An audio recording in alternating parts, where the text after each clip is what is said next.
Hebrew పత్రిక వాక్యాన్ని చాలా జాగ్రత్తగా చదవండి. 10వ అధ్యాయం.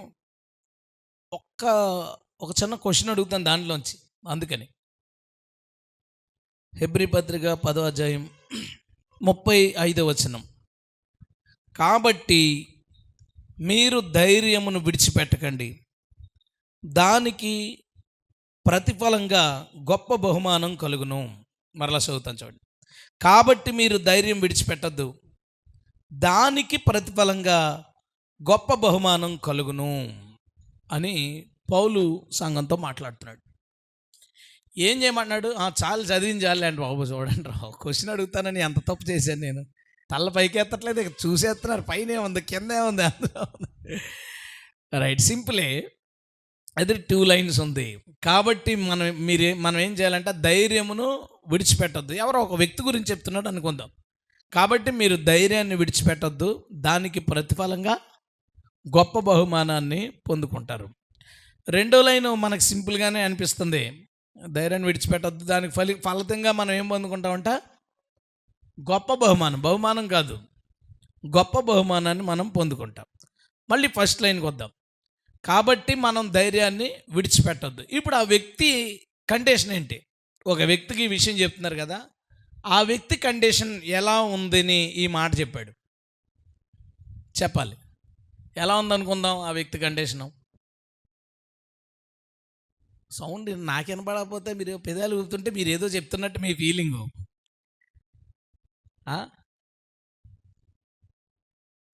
ఫస్ట్ ఏంటంటే అతడు ధైర్యవంతుడు. దేవుని స్తోత్రం. ధైర్యమును విడిచిపెట్టొద్దు అన్నాడంటే ధైర్యం ఉంది, ధైర్యం కలిగినోడే, అందులో డౌట్ ఏమీ లేదు. ఒక క్లారిటీ. ఇంకో క్లారిటీ ఏంటంటే కాబట్టి, ఎందుకు కాబట్టి? ఏదో కష్టాలు వచ్చినాయి. అతడు ధైర్యవంతుడే, కానీ ధైర్యాన్ని కోల్పోయే అంతటి కష్టాలేవో అతనికి వచ్చేసాయి. అందుకని ప్రభు ఏమంటున్నాడంటే కాబట్టి ధైర్యమును విడిచిపెట్టద్దు. ధైర్యమును విడిచిపెట్టకుండా పోరాడమని లేదు, ధైర్యమును విడిచిపెట్టకుండా ప్రయత్నించమని లేదు, ధైర్యమును విడిచిపెట్టకుండా ఏదో ఒకటి చేయని లేదు. ఏమన్నాడంటే ధైర్యమును విడిచిపెట్టకుండా ఉండడమే మనకిచ్చిన టాస్క్. నువ్వు ఏం చేస్తావంటే ధైర్యాన్ని విడిచిపెట్టకుండా పట్టుకో చాలు. నువ్వు ధైర్యాన్ని విడిచిపెట్టకుండా ఉన్నందుకే గొప్ప బహుమానం ఇస్తాడు. దేవుని స్తోత్రం. సెకండ్ లైన్ మనకు సరిగ్గా అర్థం లేదన్న విషయం ఇప్పుడు అర్థమైందా? సెకండ్ లైన్ మనం ఏమనుకుంటామంటే మనం ధైర్యంగా ఉండి ఏదో ఒకటి చేయాలి, మనం ధైర్యంగా నిలబడి ఏదో ఒకటి చేయాలి, అప్పుడు బహుమానం వస్తానని అనుకుంటాం. కానీ దేవుడు ఏం చెప్తున్నాడంటే నువ్వు అంత పని నీకొద్దు. నీకున్న ఒకే ఒక టాస్క్ ఏంటంటే నీ ధైర్యాన్ని నువ్వు కోల్పోకుండా ఉండు చాలు. మిగతా పని అంతా ఎవరు చేస్తారట?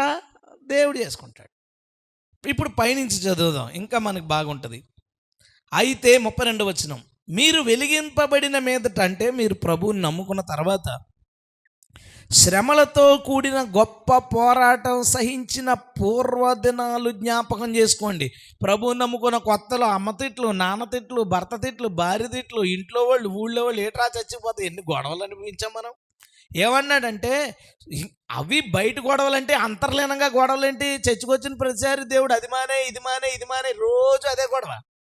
ఇప్పుడు ఏంటంటే ఎంతోగానో మారిపోయాం కాబట్టి తగిలితే చిన్న దెబ్బ తగులుతుంది వారం, లేదా తగలదు, సైడ్ అయిపోతాం. అమ్మయ్య మనం మారిపోయాం కాబట్టి ఇది మనకు కాదురా అనుకుంటాం. ప్రభు నమ్ముకున్న కొత్తలో ఏంటి? ప్రతి పాయింట్ మనకే లోపల ఒక వేదన, ఇది మానేయాలి, అది మానేయాలి, ఇది వదిలేయాలని ఒక వేదన. బయటికి వెళ్తే తెలిసిన వాళ్ళు, చుట్టాలు, బంధువులు, వాళ్ళందరితో బాధ. అన్ని బాధలు పడ్డారు కదా, వాటిని జ్ఞాపకం చేసుకోండి. మీరు ఎప్పుడో కష్టాలు పడ్డం గుర్తు చేసుకోండి. ఒక విధంగా చూస్తే మీరు నిందలు, బాధలు అనుభవించుట చేత 10 మందిలో ఆరడిపడితిరి. అంటే అందరి ముందు మీరు ఇబ్బంది పడ్డారు, బాధపడ్డారు, అవమానపరచబడ్డారు. ఎలాగా? నిందలు, బాధలు అనుభవించి.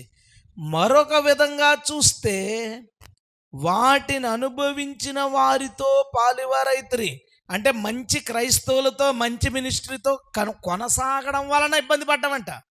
అంటే వీళ్ళు ఇబ్బంది పడిన సందర్భాలు ఉన్నాయి, వాళ్ళతో, మంచి వ్యక్తులతో, మంచి సావాసంతో కలిసి ఉండడం వలన వాళ్ళకున్న ఇబ్బందులు వీళ్ళు కూడా వాళ్ళతో కలిసి వెళ్ళినందుకు వీళ్ళ తన్నులు తిన్నారు, వీళ్ళ తిట్లు తిన్నారు. ఇలాగా వీళ్ళు అనుభవించారు, భక్తులు కూడా వెళ్ళినందుకు వాళ్ళు అనుభవించే దాంట్లో కూడా పార్ట్ తీసుకున్నారు.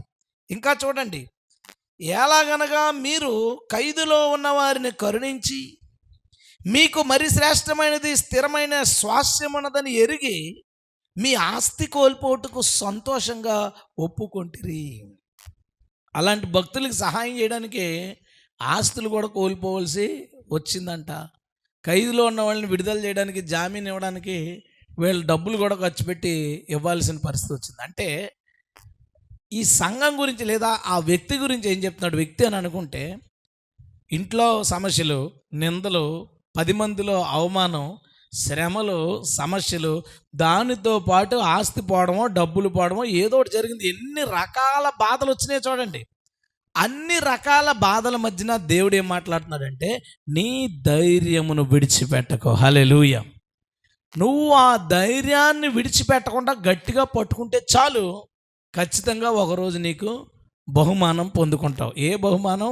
గొప్ప బహుమానం. హల్లెలూయా. ఇప్పుడు ఈ పర్సన్ ఏ స్టేట్లో ఉన్నాడు అంటే, ఏ స్థితిలో ఉన్నాడు అంటే, నిందలు, అవమానాలు, ఆస్తి కోల్పోయినా ఒక ఓడిపోయిన స్థితిలో ఉన్నాడు.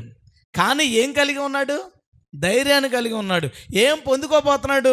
గొప్ప బహుమానాన్ని పొందుకోబోతున్నాడు. కానీ ఇప్పుడున్న స్థితి ఏంటో తెలుసా? ఓడిపోయిన స్థితి. మనిషి ఏదో ఒక గొప్ప విజయం సాధించలేని స్థితి, అందరి దగ్గర ఇబ్బంది పడుతున్న ఒక స్థితి. కానీ ఏం కలిగి ఉన్నాడు? ధైర్యాన్ని. ప్రభువుని నమ్ముకున్నప్పుడు ఏ ధైర్యాన్ని కలిగి ఉన్నాడో, విశ్వాసం వల్లే కదా ధైర్యం వస్తుంది. విశ్వాసం వల్లే ధైర్యం వస్తుంది. నీతిమంతుడు సింహం వలె ధైర్యంగా ఉంటాడు. నీతిమంతుడు సింహం వలె ధైర్యంగా ఉంటాడు. సింహం ధైర్యంగా ఉండడం ఏంటి? సింహం దేన్నైనా వేటాడడానికి వెళ్ళినప్పుడు ఆ జంతువు తప్పించుకోవడానికి ఎప్పుడైనా సింహం మీద రివర్స్లో అటాక్ చేయడానికి అవకాశం ఉంది. కానీ సింహం ఎక్కడన్నా పడుకుందనుకో, 4-5 జంతువులు కలిసి ఈరోజు సింహాన్ని వేటాడి తినేద్దామని అనుకుంటాయా? సింహానికి ఏమీ అసలు ఆపద లేదు దానికి. నీతిమంతుడు సింహం వలె ధైర్యంగా ఉంటాడు. నీతిమంతుడు ధైర్యంగా ఉండడం ఏంటి? నీతిమంతుడు అంటే ఆడు విశ్వాసం వలన జీవించువాడు. నీతిమంతుడు అనగా విశ్వాసం వలన జీవించువాడు. అంటే నీతిమంతుడికి ధైర్యం ఎందుకుందో తెలుసా? అతనికి దేవుని మీద విశ్వాసం ఉంది. హల్లెలూయా. ఈ వ్యక్తి ఎవరు అంటే గొప్ప విశ్వాసం కలిగినాడు. కానీ ఏ స్థితిలో ఉన్నాడంటే ఓడిపోయిన స్థితిలో ఉన్నాడు.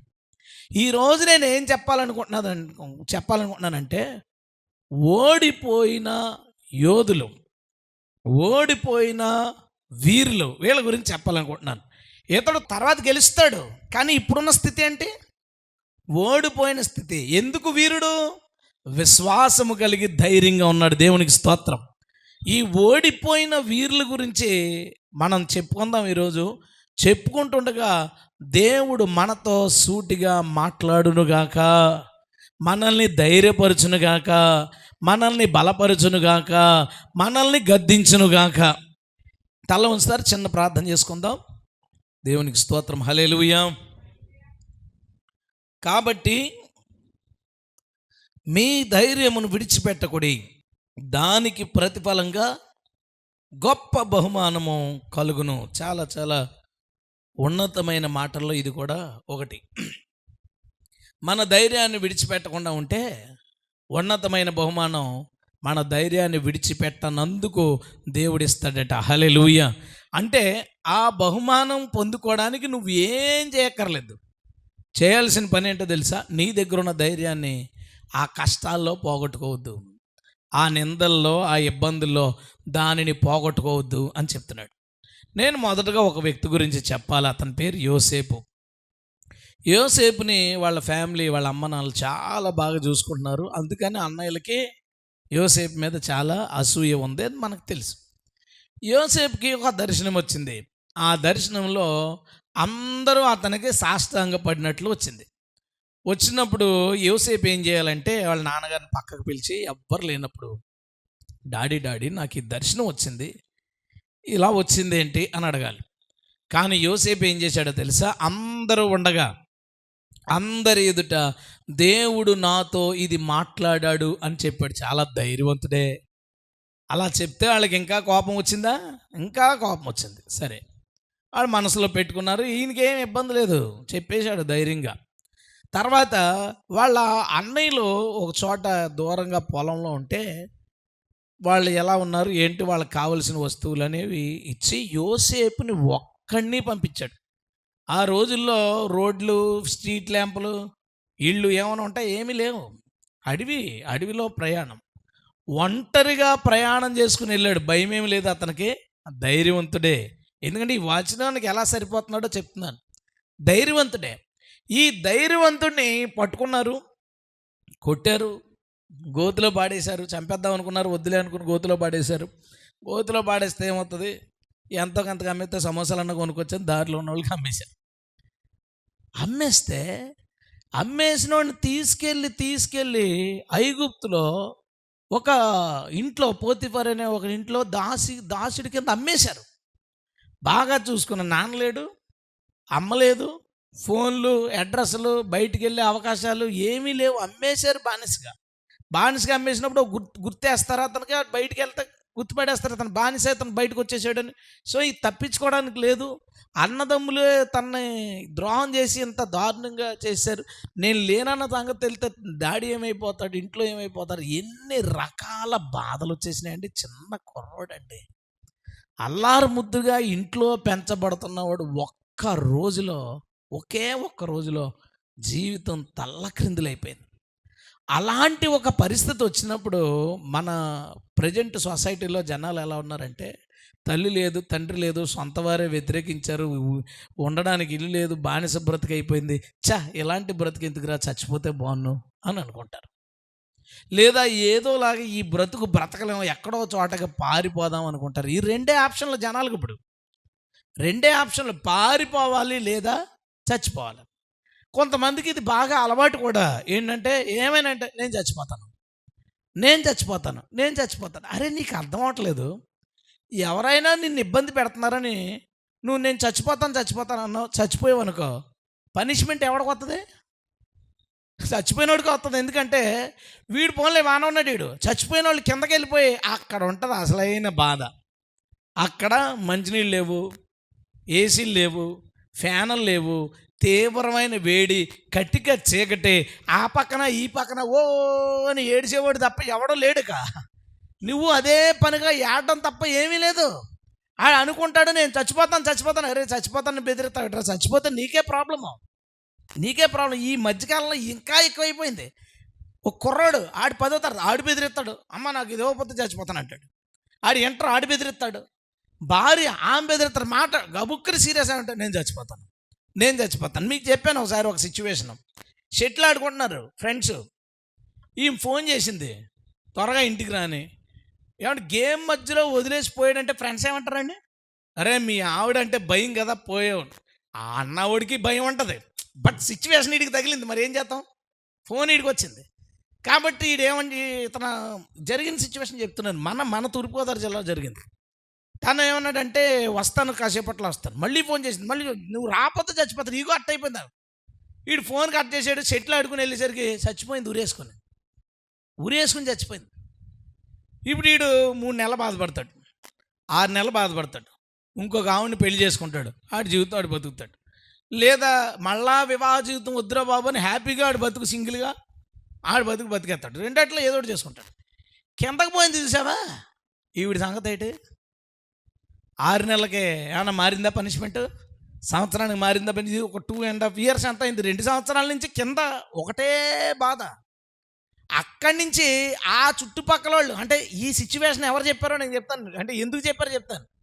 ఆ చుట్టుపక్కల వాళ్ళు అందరూ ఆడవాళ్ళకి ఇదొకటి, వాళ్ళకి ఒక బలం వచ్చింది. ఏంటంటే వాళ్ళ హస్బెండ్ ఏదైనా టైంకి రాకపోయినా, లేదంటే వీళ్ళ అమ్మగారు తిడుతున్నా, ఏం చేస్తున్నా, చచ్చిపోతానని బెదిరించడం అలవాటైంది.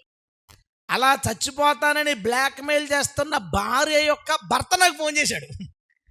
ఫోన్ చేసి, అన్న మా ఊర్లో మా చుట్టుపక్కల పరిస్థితి ఇలా ఉంది, చిన్న గొడవ అయితే చచ్చిపోతానని బెదిరిస్తున్నారు ఆడవాళ్ళు. ఎందుకు బెదిరిస్తున్నారంటే ఇలాంటి ఒక సందర్భం జరిగింది మా ప్రాంతంలో, ఇలాగ బెదిరిస్తుంది కదా అని వదిలేస్తే చచ్చిపోయింది. అక్కడి నుంచి అందరికీ భయం పట్టుకొని చచ్చిపోతాం. ఆడేమో పోలీస్ స్టేషన్కి తిరుగుతున్నాడు, కేసు పెట్టేశారు వాళ్ళు, ఈడేదో బాధ పెట్టేశాడు. ఆడు పోలీస్ స్టేషన్కి తిరుగుతున్నాడు. అలాంటి పరిస్థితి మాకు వస్తేమని మాకు భయం పట్టుకుంది. మా భయాన్ని చూసి మా భార్యలు ఇలాంటి పని చేస్తున్నారు, చచ్చిపోతాం. ఏం చేయాలి ఇప్పుడు? ఏం చేయాలండి? నేనేమంటానంటే అన్యుల గురించి కాదు, వాళ్ళు వేరే పక్కనట్టు. యేసు ప్రభువుని నమ్ముకున్న తర్వాత కూడా ఏదైనా ప్రాబ్లం వస్తే చచ్చిపోతాను, చచ్చిపోతాను అనేవాళ్ళు ఎవరైనా ఉంటే చచ్చిపోండి, ఏం పర్లా. ఏంటి ఉపయోగం లేదు మీకు. మీ మీ వల్ల క్రైస్తవ్యానికి ఏ ఉపయోగం లేదు. మీ వల్ల మీ జీవితాల్లో దేవుడు ఏ అద్భుతాలు చేయడానికి ఉండదు. చచ్చిపోతాను అనేవాడు దాంట్లో ఏం అద్భుతాలు చేస్తారు. మొన్న రాజమండ్రి మీటింగ్ వెళ్ళినప్పుడు ఒక ఆమె చిన్న బేబీని ఎత్తుకుని ఉంది. వాళ్ళ అన్నయ్యో ఏదో అవుతాడు రిలేటివ్, అతను నాకు తెలుసు బాగా. అన్న ప్రేయర్ చేయండి, తన పరిస్థితి ఇలా ఉంది. ఏంటి పరిస్థితి అంటే, వాళ్ళ అత్తయ్య గారు, వీళ్ళందరూ చర్చికి వెళ్ళేవాళ్ళే, వాళ్ళ అత్తయ్య గారు పచ్చిబూతులు భయంకరంగా తిడుతుంటే భర్త లేనప్పుడు. భర్త ఉన్నప్పుడు సైలెంట్గా ఉండి బైబిల్ చదువుద్దంట. పడి పడి అనుభవించి తట్టుకోలేక మొత్తానికి భర్తకు తెలిసింది, అమ్మకి చెప్పిన వింటలేదు, ఏం చెప్పిన వినకపోతే తట్టుకోలేక సూసైడ్ అటెంప్ట్ కూడా చేసిందన్న. ఎవరో చూశారు, కాపాడారు. అన్ని బాధలు పడుతుందని కళ్ళనీళ్ళు పెట్టుకుంటే నేను అన్నాను ఆమెతో, ఇప్పుడు ఏం చేయనమ్మని ప్రార్థన చేయండి. ఎందుకు చేయాలా?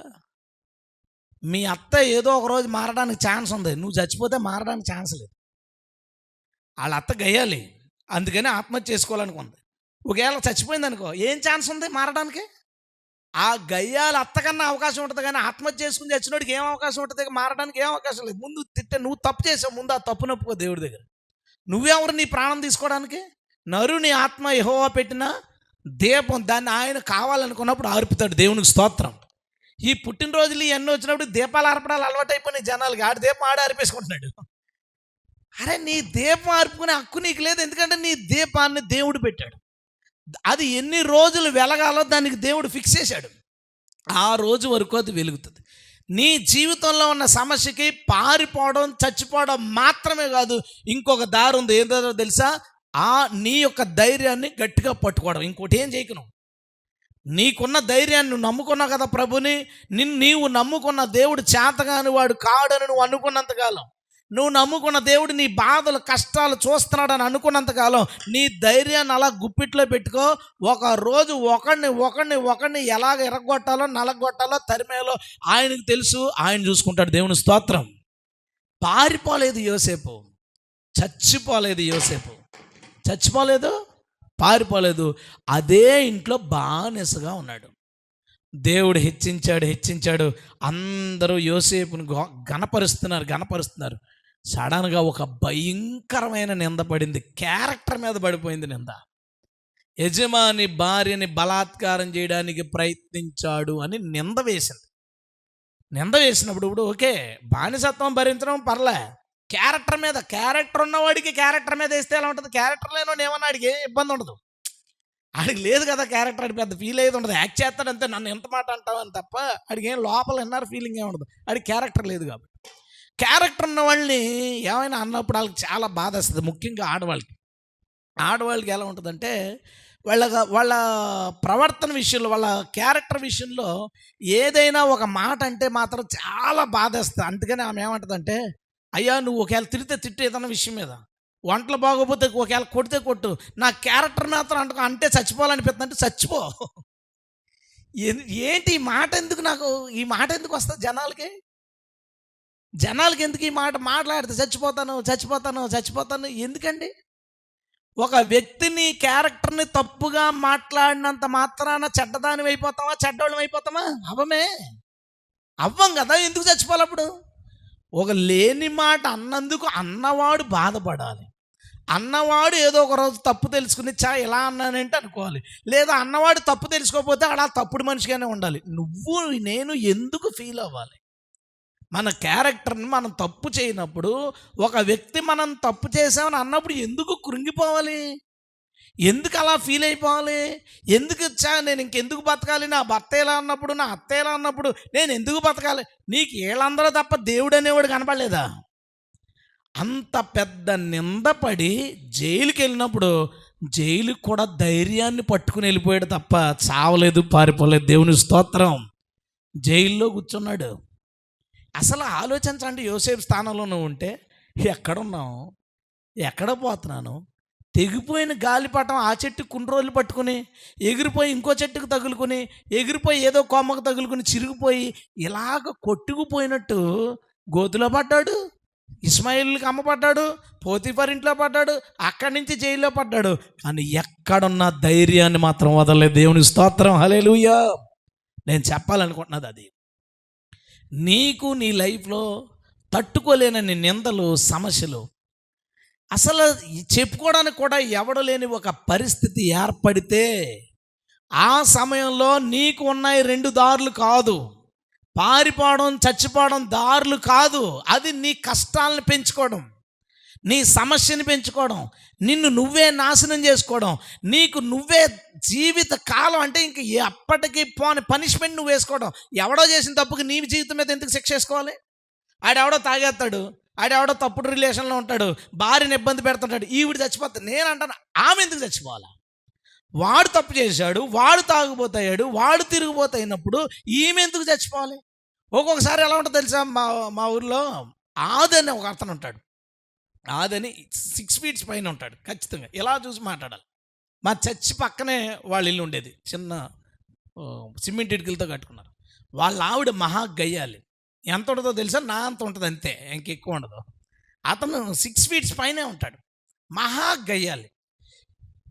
లారీ డ్యూటీ చేసి ఇంటికి వస్తే చాలు ఏదో పెద్ద గొడవ అయిపోయేది. ఏదో పాత్రలు బయటకు వచ్చేసి అతనన్నా ఇసిరేసేవాడు, ఆవిడన్నా ఇసిరేసేది.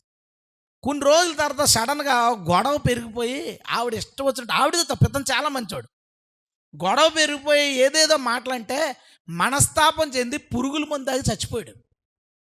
నేను అంటాను, నీ భార్య తప్పు చేసినప్పుడు నువ్వెందుకు చావాలి? నీ భర్త తప్పు చేసి తాగుబోతు తిరిగిపోతే అయినందుకు నువ్వెందుకు చావాలి? అది కదా ఆలోచించాలి. ఇక ఏమీ లేనట్టు జీవితంలో చావుని ఎందుకు సెలెక్ట్ చేసుకుంటారు? ఏమీ లేనట్టు నేను చచ్చిపోవాలని ఎందుకు సెలెక్ట్ చేసుకుంటారు? గార్డెన్ బట్టికి పంపకపోతే చచ్చిపోతానంటాడు, బీచ్కి పంపకపోతే చచ్చిపోతానంటాడు, డబ్బులు ఇవ్వకపోతే చచ్చిపోతానంటాడు. ఈ చావు గొడవ ఏంట్రా? అదా దారి క్రైస్తవుడికి? ధైర్యము తెచ్చుకో. ధైర్యము, నీకున్న ధైర్యమును నువ్వు గట్టిగా పట్టుకో, దేవుడు నీకు సహాయం చేస్తాడు. హల్లెలూయా. జైల్లో కూర్చున్నాడు. అక్కడ కూడా మంచి పేరు వచ్చింది. అక్కడి నుంచి అండి ఒక్క రోజులో తలకిందులైపోయిన జీవితాన్ని, ఒక్క రోజులో అసలు ఎవ్వరు ఊహించని స్థితికి, ఏ ఐగుప్తు దేశపు జైల్లో ఉన్నాడో అదే ఐగుప్తు దేశానికి ప్రధాని అయిపోయాడు. హల్లెలూయా. ఎలక్షన్లో పాల్గొన్నాడా? జనాలు ఏమన్నా మీరు యోసేపు లాంటి కావాలని ప్రజలందరూ కలిపి ఎన్నుకున్నారా? లేదు. ఫరోతో ఏమన్నా యుద్ధం చేసి యుద్ధంలో అయ్యి బాబు నువ్వు చాలా యుద్ధశాలిరా బాబు, నువ్వు మా రాజ్యంలో ఉంటే బాగుంటుందన్నా? కాదు. యోసేపు చేసింది ఏంటి చెప్పు? ప్రధానమంత్రి బహుమానాన్ని పొందుకోవడానికి, అంత గొప్ప బహుమానాన్ని పొందుకోవడానికి యోసేపు చేసిన పని ఏంటి చెప్పాలి, గట్టిగా చెప్పాలి. ధైర్యమును పట్టుకున్నాడు, వదల్లా. ధైర్యమును కలిగి ఉండుటంటే విశ్వాసాన్ని కలిగి ఉండుట. నా దేవుడు నన్ను విడిచిపెట్టడు, నా దేవుడు నాకు సహాయం చేస్తాడు, నా దేవుడు నన్ను చూస్తున్నాడు, నా లైఫ్లో ఏం జరిగినా పర్వాలేదు అని దేవుడి వైపు మాత్రమే చూశాడు, ఏమీ చేయలేదు, ప్రధాని అయిపోయాడు. ప్రభువుకి మహిమ. హల్లెలూయా. ఇది ఒక్క యోసేపు స్టోరీ కాదు. నీ లైఫ్లో ఎన్ని రకాల సమస్యలు, ఇబ్బందులు ఎదురైనా ధైర్యమును కోల్పోకుండా నువ్వు దాన్ని పట్టుకుని ఉన్నావా, గొప్ప బహుమానం నీదే. హల్లెలూయా. ఏమి కృంగిపోవద్దు. చావు దారి కాదు, పారిపోవడం దారి కాదు. ఈ రెండిటి వల్ల నువ్వు ఏమీ సాధించలేవు. క్రైస్తవుడు అయిన నీకే ఈ సీక్రెట్. అన్యులకు ఆ సీక్రెట్ తెలీదు. అందుకే పారిపోయాడు పారిపోతాడు, చచ్చిపోయాడు చచ్చిపోతాడు. మనకి మాత్రమే ఈ సీక్రెట్ తెలుసు. ఏంటా సీక్రెట్? గట్టిగా చెప్పండి. ధైర్యమును గట్టిగా పట్టుకుందుము. హల్లెలూయా. ఈ యోసేపు గొప్ప ధైర్యం కలిగినాడు. ఓడిపోయి బానిసయ్యాడు. ఓడిపోయిన వీరుడు యుద్ధం చేయకుండా సింహాసనం మీద కూర్చున్నాడు. హల్లెలూయా. అది దేవుడి మాట ద్వారా చెప్పాలనుకున్నది. ఒకడు తన ధైర్యాన్ని కలిగి ఉన్నప్పుడు ఆ వీరుడికి ఎన్ని కష్టాలు వచ్చిన, వీరుడు అంటే జెంట్స్కి అంటున్నాను అనుకోండి, అందరము దేవుని కుమారులు, అందరూ వీరులమే. దేవుని స్తోత్రం. ఇక మళ్ళీ అందరూ ఆడవాళ్ళు వీరులు కాదు, వీరురాళ్ళు ఏం కాదు, అందరూ వీరులమే. మనందరితో దేవుడు మాట్లాడుతున్న మాట ఏంటంటే, నీవు ఈరోజు ఓడిపోయిన వీరుడు కావచ్చు, నువ్వు వీరుడు అయితే చాలు, ఒకరోజు విజయం మనదే. హల్లెలూయా. ఓడిపోయినప్పుడు కృంగిపోయి భయపడిపోయి ఏమీ చేయలేని నా బ్రతికేంట్రా అని అనుకున్నవాడు ఎప్పటికీ ఆ బహుమానాన్ని పొందుకోలేడు. నీవు బహుమానాన్ని పొందుకోవడానికి ఏమీ చెయ్యొద్దు. నీ ధైర్యమును గట్టిగా పట్టుకో, దాన్ని పోగొట్టుకోకు. దాని వెనకాల గొప్ప బహుమానం దేవుడు నీకు ఇస్తాడు. దేవునికి స్తోత్రం, హల్లెలూయా. నెంబర్ 2, యోబుని తీసుకుందాం. యోబు ఆస్తిమంతుడు, చాలా ఆస్తిమంతుడు, చాలా తిరుగులేదు. దేవుడి చేతే సాక్ష్యం పొందిన విశ్వాస వీరుడు యోబు. ఈ యోబుకు భయంకరమైన కష్టాలు వచ్చినాయి. ఇక ఎప్పుడైనా కష్టాలు వస్తే ఇంకెవరిని చూసుకుంటాం మనం? యోబుని ఇక చిన్న చిన్న కష్టాలు వస్తే వాళ్ళని చూసుకుంటాం. కొంత నీ దృష్టికి పెద్ద కష్టం వచ్చిందంటే యోబుని చూసి నీ పడిన కష్టంతో నేను ఎంతలే యోబు అని అనుకుని సర్దుకుంటాం, జాగ్రత్తగా ధైర్యాన్ని తెచ్చుకుంటాం. అంతటి ఇబ్బందుల్లో పడిపోయాడు. గుండె కోత, పిల్లలు చచ్చిపోయారు, గుండె కోత. ఇక తీవ్రమైన దుఃఖం, భార్య ఉమ్మూసిపోయింది. ఎంత దుఃఖం! తీవ్రమైన వేదన, శరీరానికి రోగం. వీటన్నిటికన్నా తను ఎదుర్కొన్న అతి పెద్ద సమస్య ఏంటో తెలుసా? యోబు అంతా చదవండి. పిల్లలు చచ్చిపోయినందుకు యాడ్, ఆస్తి పోయినందుకు యాడ్, భార్య పోయినందుకు యాడ్. సింపుల్గా ఏమంటాడంటే, యెహోవా ఇచ్చెను, యెహోవా తీసుకుపోయాను. యెహోవా ఇచ్చెను, గెలిచిన వీరుడు. యెహోవా తీసుకుపోయాను, ఓడిపోయిన వీరుడు. ఎందుకు వీరుడు? యెహోవా తీసుకుపోయాడు. ఆయనకు స్తోత్రము కలుగునుగాక అన్నాడు. హల్లెలూయా. ఎందుకు బాధపడ్డాడు? ఫ్రెండ్స్ అన్ని అధ్యాయులు ఎందుకు మాట్లాడాడో తెలుసా? ఒకే ఒక కారణం, అసలు తన జీవితంలో ఎందుకు అది జరిగిందో తెలియలేదు. నువ్వు యోబు గ్రంథం అంతా చదువు, ఎందుకు జరిగింది? నేను ఏ తప్పు చేశాను? ప్రార్థన చేసుకుంటున్నాను, భక్తిగా ఉన్నాను, నా పిల్లల్ని భక్తిలో పెంచాను, నీతి న్యాయాలను జరిగిస్తున్నాను, దాన ధర్మాలు చేస్తున్నాను, ఈ బలులు అన్నీ నేను చేస్తున్నాను. నా జీవితంలో ఎందుకు ఇది జరిగింది? నా తప్పేమీ లేదు కదా. ఇదే బాధ. ఫ్రెండ్స్ వచ్చి నీ తప్పు లేదన్నావు అంటే దేవుడు తప్పు చేశాడా? దేవుడు యథార్థవంతుడు, వాళ్ళని ఆయన అన్యాయంగా ఎవరిని ఏమంటాను వాళ్ళు. నేనేం తప్పు చేశాను, నా తప్పు ఏమీ లేదని యోబు. ఇదే బాధ అండి యోబుకి ఉన్న బాధ. అసలు ఎందుకు జరిగింది ఇది నా జీవితంలో? అర్థం వల్ల అంత బాధ మధ్య ఏమన్నాడో తెలుసా? నేను ఇలాగూ చీకిపోయిన తర్వాత, నేను ఇలాగే చచ్చిపోతే, ఒకవేళ ఈ శరీర రోగంతో ఈ బూడి తప్ప ఏమీ లేదు, బయటికి వెళ్ళడానికి లేదు. బయటికి వెళ్ళడానికి, ముఖం చూపించుకోవడానికి, అసలు తను ఎవరి దగ్గరికైనా వెళ్ళడానికి కూడా దిక్కులేని పరిస్థితులు ఎదురు ఉన్నది. అలాంటి పరిస్థితుల్లో నేను ఇలాగూ చీకిపోయి చచ్చిపోయిన తర్వాత నేను మళ్ళా సజీవుడినై నా దేవుణ్ణి చూస్తాను. హల్లెలూయా. ధైర్యం పోలా, ఆశపోయింది, పిల్లలు పోయారు, ఆరోగ్యం పోయింది, భార్య పోయింది, అన్నీ పోయినాయి, ధైర్యం పోలా. అదే విశ్వాసం, నేను ఇలాగూ చచ్చిన నా దేవుణ్ణి నేను చూస్తాను. అదే విశ్వాసంతో అదే ధైర్యాన్ని అతను కొనసాగించాడు. దేవునికి స్తోత్రం, హల్లెలూయా. మన లైఫ్లో చాలాసార్లు జీరో సిచ్యువేషన్, ఏం ఉండవు డబ్బులు, ₹1 ఉండదు డబ్బులు. అలాంటి ఒక సందర్భం మనకు రావచ్చు.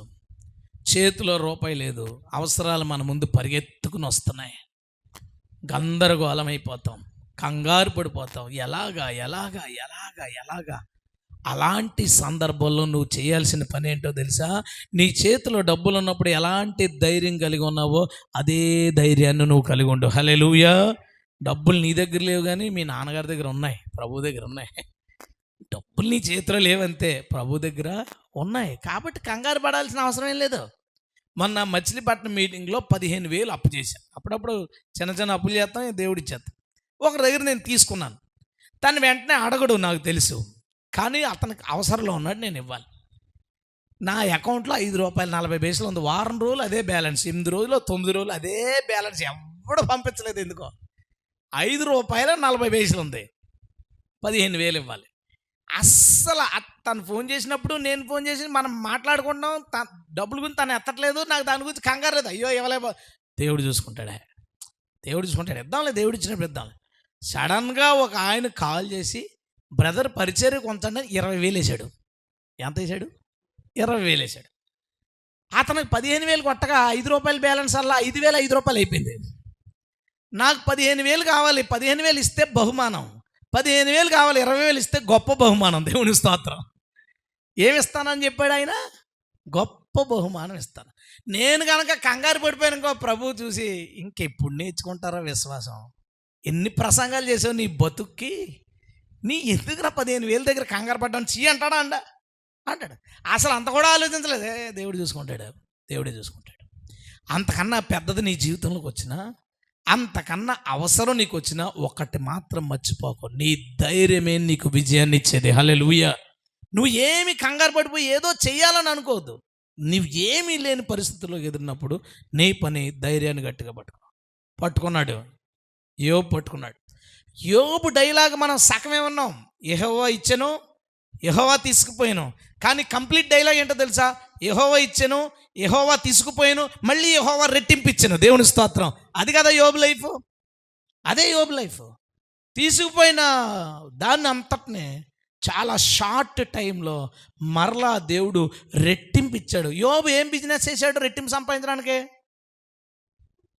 ఏం చేయలే. యోబు ఏ రాజ్యాల మీద దండెత్తి తెచ్చేశాడు డబ్బులని? ఏం చేయలే. మరి ఎలా వచ్చింది?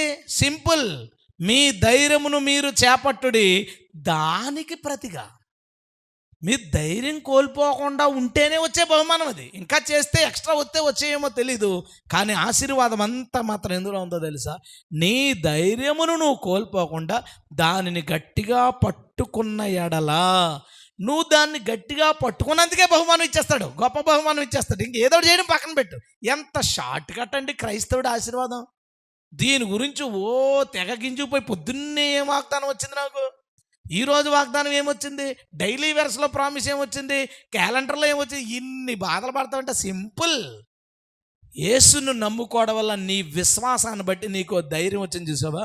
దాన్ని నువ్వు గట్టిగా పట్టుకుంటే చాలు, అన్నీ దేవుడే చూసుకుంటాడు. దేవునికి స్తోత్రం. హల్లెలూయా. నీ ఫైనాన్షియల్ స్టేజ్, హెల్త్, లేదా నీ ఫ్యామిలీలో ఎవరినన్నా కోల్పోయిన పరిస్థితి, ఏం జరిగినా, ఏం కోల్పోవాల్సిన పరిస్థితి వచ్చినా మాత్రం ధైర్యాన్ని మాత్రం కోల్పోకు. ఈ ధైర్యం ఏం చేస్తుందో తెలుసా? వెళ్ళిపోయిన కోల్పోయిన వాటన్నిటిని మించిన గొప్ప బహుమానాన్ని లాక్కుని వచ్చి నీ చేతిలో పెడుతుంది. హల్లెలూయా. చాలామంది ఇక్కడే పొరపాటు పడిపోతారు, భయపడిపోతారు, కంగారు పడిపోతారు. ఏంటి ఏంటి ఏంటి ఏంటి ఇలా జరిగింది, ఏంటి ఇందాక సాక్ష్యం విన్నాం. ఆమె హాస్పిటల్లో ఉన్నప్పుడు భయం, ఏమైపోద్దా అనే భయం, ఎంత బిల్లు అయిపోద్దా అనే భయం. ఎందుకంటే వాళ్ళకున్న ఆర్థిక పరిస్థితి, వాళ్ళకున్న ఇబ్బందులు. అక్కడ ధైర్యాన్ని కనుక పోగొట్టుకోకుండా గట్టిగా పట్టుకుంటే అది మనకి గొప్ప బహుమానం ఇవ్వడానికి వచ్చిన కష్టం. నాకు కష్టాలే రాలేదంటే గొప్ప బహుమానం ఏమవుద్ది? అక్కడే కనుక 15,000 కానుక వచ్చేసి ఉంటుంటే ఆ మీటింగ్కి సరిపడి అప్పంతా తీరిపోతే పైన 5,000 ఎలాగా? మనకు ఆ పైన 5,000 ఎలాగా? అవి రావాలంటే ఒక కష్టం రావాలి. ఆ కష్టంలో మనం ధైర్యాన్ని కాపాడుకోవాలి. ఆ ధైర్యాన్ని కాపాడుకున్నందుకు గొప్ప బహుమానం మనకు వస్తుంది. దేవునికి స్తోత్రం. దీని అంతటినీ అర్థం చేసుకున్నప్పుడు ఏం గొడవ ఉండదు, ప్రశాంతంగా ఉంటాం. మన ధైర్యం పోదు. ప్రభువుకి మహిమ. హల్లెలూయా. నెంబర్ 3, దావీదు వీరుడా కాదా? డౌట్ ఏమైనా ఉందా? లేదు. ఎందుకు దావీదు వీరుడు? సింగిల్ అయినా అదే ఎందుకు, ఎక్కడ చూపించాడు తన ధైర్యాన్ని? గొలియాత్ దగ్గర. దాని ముందే వీరుడు ఒక్కడు గొర్రెల్ని తీసుకుని అడవిలోకి వెళ్ళిపోయి అడవిలో పాటలు పాడుకుంటా మేపాడంటే అప్పుడే ధైర్యం కలివాడు. ఎలుగుబంటి వచ్చినప్పుడు పారిపోకుండా దాన్ని చంపేసి ఇంటికి లాక్కొచ్చేసాడు. ధైర్యవంతుడే. సింహాన్ని జూలు పట్టుకుని తిరగేసి కొట్టాడు. అయ్యా, అసలు ఆ సీన్ ఎన్నిసార్లు చదివినా ఎలాగిది, ఎలా ప్రభు ఇది? ఎందుకంటే ఎన్ని కేజీలు బరువు ఉంటుంది. ఇప్పుడే సింహం 300 కేజీలు 250 కేజీలు పైన ఉంటాయి. ఆ రోజుల్లో సింహాలు, ఎందుకంటే లేడుల్ని జింకల్ని మనం తినేస్తున్నాం, అప్పుడు అయ్యే తినేయి. అప్పుడే ఎంత బలంగా ఉంటాయి చూడు. అంత బలమైన సింహాన్ని కుర్రగాడు పరిగెత్తుకెళ్ళి పట్టుకుని దాని నోట్లోంచి లాగేయడమే కాకుండా తినేదాన్ని గడ్డం పట్టుకుని తిప్పి నేలకేసి కొట్టి చంపేసంట వీరుడు. దేవుని స్తోత్రం. ఆ వీరుడి వీరత్వాన్ని ఇంకోసారి చూపించాడు ఎక్కడ? గొలియాత్ దగ్గర.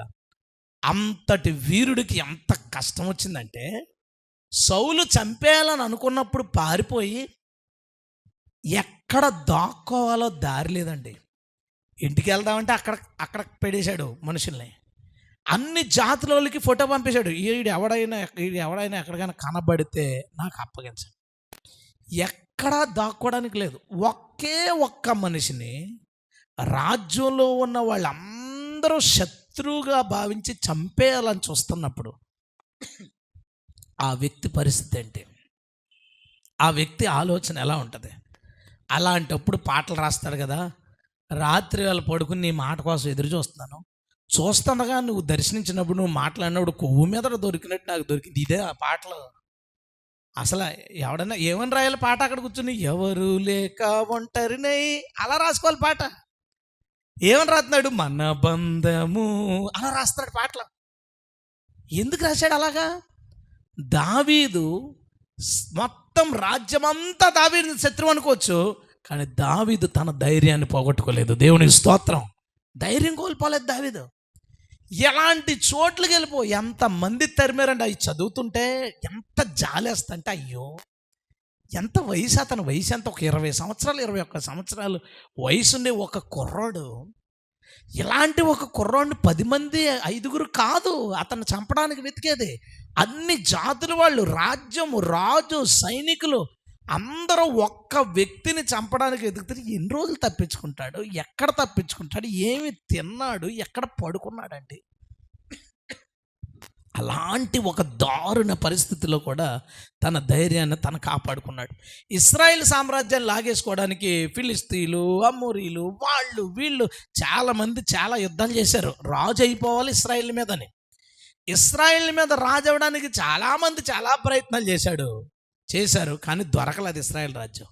కానీ ఒకరోజు ఈ పారిపోయే పరిస్థితుల్లో ఉన్న ఈ యవనస్తుడు సడన్గా ఇశ్రాయేల్కి రాజు అయిపోయాడు. దేవుని స్తోత్రం. ఏ యుద్ధం చేసి రాజు అయ్యాడు చెప్పేశారు నాకు. చెప్పండి. సౌలుతో యుద్ధం చేశాడా? యోనాతానుతో యుద్ధం చేశాడా? లేదా ఫిలిస్తీన్లతో యుద్ధం చేసి ఇశ్రాయేల్ని కాపాడి హీరో అయిపోయాడా? నాకు చెప్పండి.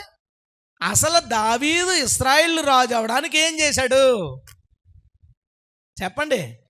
తన ధైర్యాన్ని కాపాడుకున్నాడు, ఇంకేమీ చేయలేదు. దానికి ప్రతిగా యూదులందరూ వచ్చి రాజుగా చేసుకోవడం బహుమానం. కొన్ని రోజుల తర్వాత ఇశ్రాయేల్ మిగతా గోత్రాలు 11 గోత్రాలు కూడా వచ్చి మాకు కూడా నువ్వే రాజుగా ఉండాలని కోరుకోవడం ఏంటో తెలుసా? గొప్ప బహుమానం. దేవుని స్తోత్రం. ఏం చేశాడు దావీదు నాకు చెప్పు. భక్తులు ఎందుకు గొప్పవాళ్ళు అయిపోయారు తెలుసా? వాళ్ళకి ట్రిక్కులు తెలిసండి. వాళ్ళకి మళ్ళా కంగారు పడిపోయి, అగ్గకలాడిపోయి, భయపడిపోయి, ఏడ్చిపోయి, సింగిల్ తడిపేసుకుని ఆ బ్యాచ్ కాదు అది. వాళ్ళకి ట్రిక్కులు తెలుసు, ఏం చేస్తే పని అవుద్దో తెలుసు వాళ్ళకి. అందుకని వాళ్ళు ఏం చేశారంటే ఉన్న ధైర్యాన్ని పోగొట్టకుండా ప్రశాంతంగా ఉన్నారు. ప్రశాంతంగా ఉంటే జైల్లో ఉన్నవాడేమో సింహాసనం మీదకి పోయాడు, బూడిద కుప్పలో ఉన్నవాడు సింహాసనం మీదకి పోయాడు, అడవిల్లో గుహల్లో దాక్కున్నవాడు సింహాసనం మీద పోయాడు. వీళ్ళు ఎవరికి ఎలక్షన్ లేవు, వీళ్ళు ఎవరికి యుద్ధాలు లేవు, వీళ్ళు ఎవరో ఏమి రాజకీయాలు చేయలేదు. ఎందుకు రాజులు అయిపోయారు? ఒకే ఒక కారణం, వారు తమ ధైర్యాన్ని పోగొట్టుకోలేదు. హల్లెలూయా.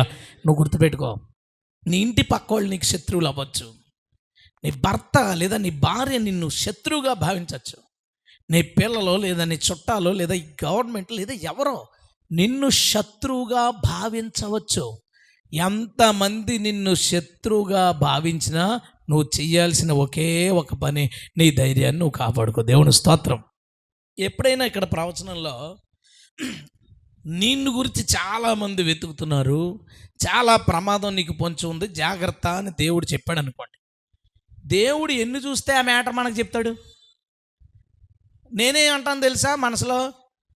ఎంతమంది ఉన్నా నిన్ను దాటి రానెత్తావేటి ప్రభా, నువ్వు కాపాడతావు కదా, మళ్ళీ నన్ను ఎందుకు జాగ్రత్తగా ఉండమంటున్నావు? సర్లే జాగ్రత్తగా ఉంటాను, కానీ కాపాడేది మాత్రం నువ్వే లోపల నుంచి. ఎప్పుడూ నేను ఏడను, అయ్యో ఎలాగా, నా హైట్ ఎంత, నా జీవితం ఎంత, నా కారు సంగతి ఏంటి, గట్టిగా గుద్దితే డోర్లోకి వెళ్ళిపోతే చెయ్యది, అంత బొక్కుమని ఉంటుంది కారు. అది అంటే వీక్గా ఉంటుంది, తేలిగ్గా ఉంటుంది కారు. అది నా జీవితం ఎంత. ఇంతమంది నన్ను శత్రువులుగా భావిస్తే మనం ఏం చేయాలంటే గజగజ వణుకుపోయి ఓన్లీ కెమెరా పెట్టుకుని నేను మీడియాలో ఉంటాను, బయటకు రాను అనాలి. భయంగా ఉంటే మనల్ని శత్రువుగా భావించే వాళ్ళు ఎంతమంది అయినా ఉండనే, యేసయ్యని నేను 2005లో నమ్ముకున్నప్పుడు ఏ ధైర్యాన్ని కలిగి ఉన్నానో అదే ధైర్యాన్ని నేను ఇప్పుడు కలిగి ఉన్నాను. దేవుని స్తోత్రం. ఇంకా 10-15 రెట్లు పెరిగి ఉండొచ్చు, కానీ దాన్ని నేను కోల్పోలేకపోవడం వల్లనే ధైర్యంగా ఉంటున్నాను, ఇలాగ ఉంటున్నాను. తప్ప మనకు శత్రువులు లేక కాదు. దేవుడు ఈరోజు నీతో నాతో మాట్లాడుతున్న విషయం ఏంటంటే, ఎంతమంది నిన్ను శత్రువుగా భావించని, అందరూ ఏకంగా నీ మీద వ్యతిరేకంగా కుయ్యని, జనాలు నువ్వు బయటికి వెళ్తే చాలు నీ గురించి ఎలా మాట్లాడుకుంటున్నారు అలా మాట్లాడుకుంటున్నారు అనుకుంటే నువ్వు కంగారు పడిపోకు, బాధపడిపోకు. దేవుడితో ఏం చెప్తావు అంటే, ప్రభు ఈ లెక్కలన్నీ రాసుకుంటున్నావా, మనకు బహుమానం రావాలి కదా. లెక్కలు అదే చెప్పు దేవుడికి. ప్రభు మరి వీళ్ళు అనుకుంటున్నారని నువ్వు రాసుకున్నావా, మర్చిపోయావా? నాకు బహుమానత్తంగా మరి ఈ లెక్క కూడా రావాలి. అదే లెక్క ఉంటుంది మన దగ్గర. ఎంతమంది నిన్ను నిందిస్తుంటే, ఎంతమంది నిన్ను అవమానిస్తుంటే, ఎంతమంది నిన్ను శత్రువుగా భావిస్తే అంత గొప్ప ప్రైజ్ నీకు దేవుడు ఇవ్వబోతున్నాడు. దేవుని స్తోత్రం. మళ్ళీ పైకి చచ్చిపోయిన తర్వాత కాదు. వీళ్ళందరూ దావీదు చచ్చిపోయిన తర్వాత రాజేయడా? చెప్పండి అమ్మా. యోబు అదే బూడిదలో చచ్చిపోయిన తర్వాత రాజేయడా? కాదు. నీ ధైర్యమునకు తగిన బహుమానం నువ్వు పొందుకుంటే కంగారు పడద్దు. నువ్వు అస్సలు కంగారు పడద్దు. నువ్వు భయపడిపోవద్దు. నువ్వు గందరగోళానికి గురి అవ్వద్దు. దయచేసి నిన్ను ఎవరో ఒకరు ఇద్దరు శత్రువుగా భావిస్తే నువ్వు ఆలోచించు ఒకసారి. రాజ్యమంతా శత్రువుగా భావించిన దావీదు ధైర్యాన్ని కాపాడుకుంటే ఏ జాతిలో దావీదు ఇన్ఫర్మేషన్ ఇచ్చాడో కొన్ని రోజులకి వాళ్ళందరికీ దావీదు రాజు అయిపోయాడు. దేవుని స్తోత్రం. ఎలాగుంటుందంటే వాళ్ళకైనా కష్టం వస్తే దావీదు దగ్గరికి రాగలరా? వచ్చారనుకోండి, దావీదు ఏమంటాడు, నువ్వే కదా ఇన్ఫర్మేషన్ ఇచ్చావు. వాళ్ళందరికీ దావీదు రాజు అయిపోయాడు. ఈరోజు నీకు ఇద్దరో ముగ్గురో ఉంటారు గట్టిగా మనకు శత్రువులు. ఇంటి పక్కన ఇంటి ఎదురుకుంటా లేదా ఎక్కడో చోట ఒక ఇద్దరు ముగ్గురు శత్రువులు ఉంటారు. వాళ్ళ ఇద్దరు ముగ్గురు కోసం కంగారు పడిపోతే నీకెంత గొప్ప బహుమానం వస్తుంది? వాళ్ళని దేవుడికి అప్పగించు. నువ్వు ధైర్యంగా ఉండు, నీ పని నువ్వు చేసుకో. దేవుడు నీ ధైర్యానికి తగిన బహుమానాన్ని నీకు ఇచ్చి తీరుతాడు. ప్రభుకి మహిమ. హల్లెలూయా.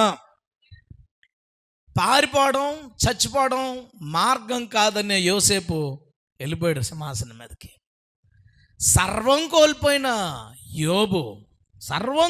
యోబు ధైర్యాన్ని మాత్రం కోల్పోలేదు. మళ్ళా తన పూర్వస్థితిని మించి వెళ్ళిపోయాడు.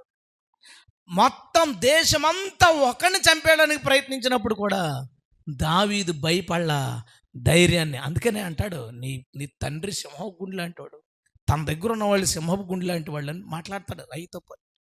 దావీదు ఎందుకు అంత ధైర్యం గలవాడాడు తెలుసా? తన విశ్వాసం పోగొట్టుకోలేదు. ఆ విశ్వాసం వల్ల వచ్చిన ధైర్యాన్ని కాపాడుకున్నాడు. అందరూ శత్రువులైనా తన మాత్రం ఏ విధంగానే ఇబ్బంది పడలా, ధైర్యంగా ఉన్నాడు. దేవుడు అతను నిలబెట్టాడు. గట్టిగా స్తోత్రం చెప్దాం. హల్లెలూయా. మళ్ళా చెప్దాం హల్లెలూయా. మనం చేయాల్సిన పని కాపాడుకోవడం, ధైర్యాన్ని కాపాడుకోవడం. దానియేలు దగ్గరికి వెళ్దాం. దానియేలు లైఫ్ ఆలోచించు. దానియేలు 12-13 సంవత్సరాల వయసు. ఆ వయసులో ఉన్నప్పుడు వాళ్ళ తల్లిదండ్రుల్ని చంపేసి, వాళ్ళ తోటి వారిని చంపేసి దానియేలుని ఈడ్చుకుని పోయారు. అలాగ బానిసలుగా పట్టుకుపోయారు. చాలామందిని చంపేసి బానిసలుగా పట్టుకుపోయారు. వీళ్ళందరూ పోయారని ఏడాలో తెలీదు, అందరూ పోగొట్టని ఏడాలో తెలియదు, ఇక్కడ ఉన్నాడని ఏడాలో తెలియదు. అలాంటోడు నెమ్మదిగా తన విశ్వాసాన్ని దృఢపరచుకుని నిలబడ్డాడు. నెబుకద్నెజరు దగ్గర అద్భుతం జరిగిపోయింది. కళ్ళ భావం చెప్పేశాడు. అంతా స్టేజ్ దాటిపోయాడు. ఒక మంచి ఎంప్లాయ్ అయిపోయిన తర్వాత తను ఉద్యోగం చేసే చోట తిన మీద అసూయతో అతను ఉద్యోగాన్ని పాడు చేయాలి, ఇతను లేకుండా చేయాలి అనే ఆలోచన కలిగిన వాళ్ళు స్టార్ట్ అయ్యారు. ఎంతమంది? 120 మంది. ఎంతమంది? అందరూ ఏకమైపోయారు.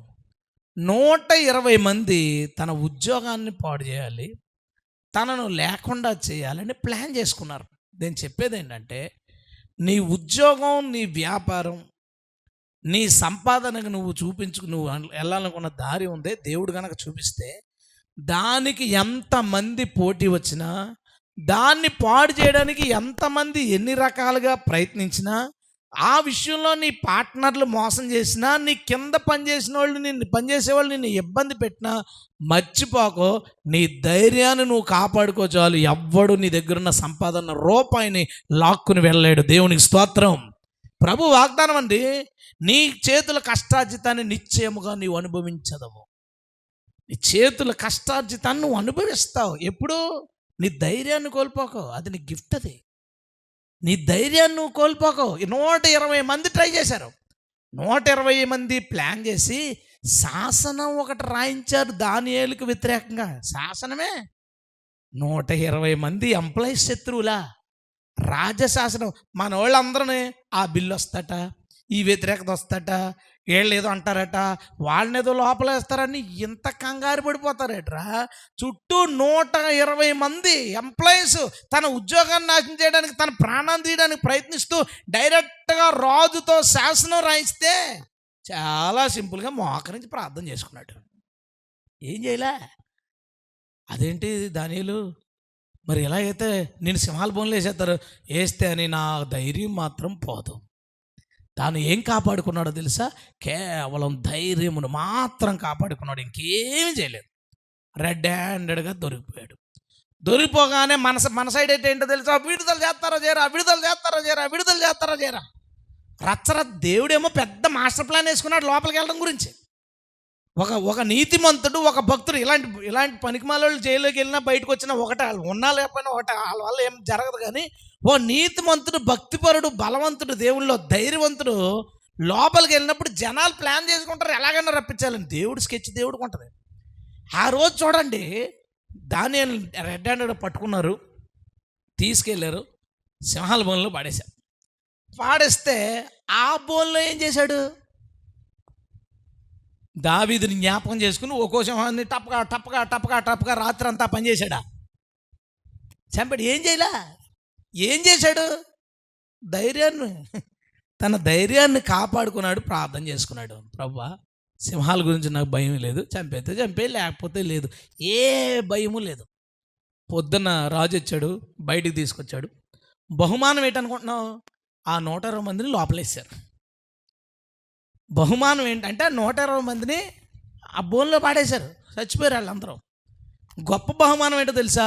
రాజు మారు మనసు పొందాడు. దేవుని స్తోత్రం. రాజు మారు మనసు పొందాడు. అప్పుడు దాకా ప్రసాదం తినవా దానియేలు, పూజ చేసుకుంటావా, నిలబడవా దానియేలు, ఇలాగ అడుగుండొచ్చు రాజు, ఎందుకంటే రాజు విగ్రహారాధకుడు. ఆ తర్వాత రోజు నుంచి ఏంటో తెలుసా? దానియేలు ప్రార్థన ఏ టైంలో చేసుకోవాలంటావు? బైబిల్ ఎక్కడి నుంచి మొదలెట్టాలి చదువుకోవడం, ఎందుకంటే అప్పుడు దాకా తెలియదు కదా దేవుని గురించి. మొట్టమొదట మారు మనసు పొందాడు. అరే, నీతిమంతులు లోపలికి వెళ్తే అద్భుతాలు జరిగిపోతారు బాబు. దేవుని స్తోత్రం. పౌలు లోపల తీసుకెళ్ళారు. ఏం చేశాడు? అక్కడ ఉన్న వాళ్ళందరినీ మారు మనసు పొందించి బాప్తిసానికి తీసుకొచ్చేసాడు. దేవుని స్తోత్రం. ఈ లోపలికి వెళ్ళకూడదని గొడవ పెడతావేట్రా బాబు నువ్వు. క్రిస్టియానిటీ లేదు ఇప్పుడు. ధైర్యవంతులు లేరు, పిరికోళ్ళు. ఈ లోపలికి పోతాడేమో అని ఆడిపోయాం, ఆడి లోపలికి పోతే నన్ను ఎవడు కాపాడతారని ఈడికి పోయాం. వీళ్ళెవ్వరికి దేవుడనే ధైర్యం లేదు. మనము దేవుడనే ధైర్యం కలిగి ఉందుముగాక.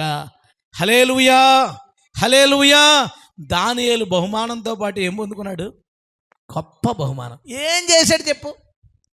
120 మంది వ్యాపార శత్రువులు, ఉద్యోగ శత్రువులు చంపడానికి దానియేలు ఏమి చేశాను అని ప్రశ్నిస్తే ఏమి రాస్తా ఆన్సర్? ధైర్యాన్ని కోల్పోకుండా కూర్చున్నాడు. రాజునే మార్పు చెందించాడు. రాజే మారు మనసు పొందడానికంటే ఎంత ఇష్టమైన దానియేలుని శాసనం రాస్తే శాసనం తప్పనంతటి మొండోడు. అంత మొండి రాజుని మార్చుటకు దానియేలు చేసినదేమి? చెప్పండి ఆన్సరు. తన ధైర్యమును కాపాడుకున్నాడు. అందుకొరకు దానియేలు ఏం పొందుకున్నాడు? గొప్ప బహుమానం. బహుమానంతో పాటు గొప్ప బహుమానాన్ని పొందుకున్నాడు. దేవునికి మహిమ కలుగును గాక. ఇవన్నీ మనకేం చెప్తున్నాయి? ఏం చేయకు, ధైర్యంగా ఉండు. ఏం చేయకు, అడావిడి చేయకు. వాళ్ళు వచ్చేస్తున్నారు, వాళ్ళందరూ వస్తారు. ఎక్కడి దాకా వస్తారు? నీ దాకా వచ్చేస్తే ఇంకా మన దేవుడు ఎందుకండి? నీ దాకా రారు. ఒకవేళ నీ దాకా వచ్చి నిన్ను ఎక్కడికైనా పట్టుకెళ్ళారంటే స్కెచ్ ఇంకా పెద్దది వేసాడని అర్థం. దేవుని స్తోత్రం. ఇప్పుడు నీ దాకా రానివ్వలేదంటే స్కెచ్ చిన్నదే, నిన్ను కాపాడమే. నీ దాకా వచ్చేదన్నా చేశారంటే స్కెచ్ ఇంకా పెద్దదే, నిన్ను కాపాడడంతో పాటు సమూలంగా నీ శత్రువులు లేపేయడంతో పాటు ఇంకా పెద్దదేదో వేసాడు స్కెచ్. దేవుని స్తోత్రం.